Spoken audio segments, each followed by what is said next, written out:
அந்த ஆத்துல வந்து போற இடத்துக்கு யாருமே வரல. இந்த சீமான் கட்சி வந்து அவங்க 2 பேரும் மனைவி வந்து மனசுக்கு மிஷன் வந்து எங்களை ஆத்துல வந்து இறங்கி அவங்கள பேசுறதுலதான் எங்களை ஆத்திற்குள்ள உள்ள விட்டாங்க. இந்த 10 வயது குழந்தைய வந்து கற்பழித்து கொண்டு அந்த மேல இருக்கிற என்ன பண்ணினா ஏன் அவங்க தூக்க ஏன் போடக்கூடாது?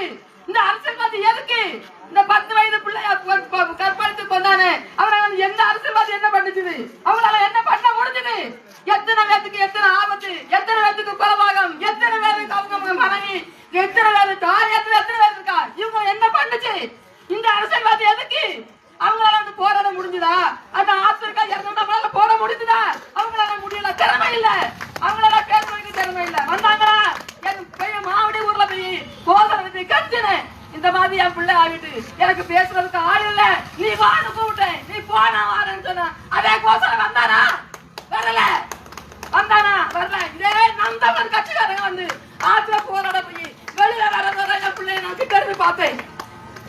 இன்னைக்கு என் ஜீவன் உள்ள வரையிலும் நம் தான் கட்சியாளர்களுக்கு நான் நன்றி சொல்ல கடமை உள்ள இருக்கேன். நான் பிள்ளைய வளர்ந்தேன், அது ஒரு கரையில எந்த ஆசீர்வாதம் வரல, எந்த மேல உள்ளவங்க வரல. எனக்கு வேற ஒண்ணும் தேவையில்லை. இந்த 10 வயது பிள்ளைய கற்பழித்தானே அவங்களை என்ன பண்ணுனா? அவங்களால தூக்கு மேல போடக்கூடாதா? எத்தனை பேருக்கு கொலை, எத்தனை குடும்பம் சீரழிஞ்சு அவங்களால பண்ண முடியுதா? ஏன் ஆகலாம்? அவனுக்கு என்ன அரசியல்வாதி வாழுது? இவனுக்கு என்ன தகுதி இருக்கு? வாழறதுக்கு என்ன தகுதி இருக்கு? அவ்வளவு பேர் இன்னைக்கு உதவி வைக்கிறான். எல்லாம் ஜாதி வருதுல. ஜாதி நமக்கு ஜாதியா? நமக்கு ஓட்டு போடுறதுக்கு ஜாதி தேவையா? தேவையில்லை. நான் ரொம்ப பேசுறதுக்கு விரும்பல.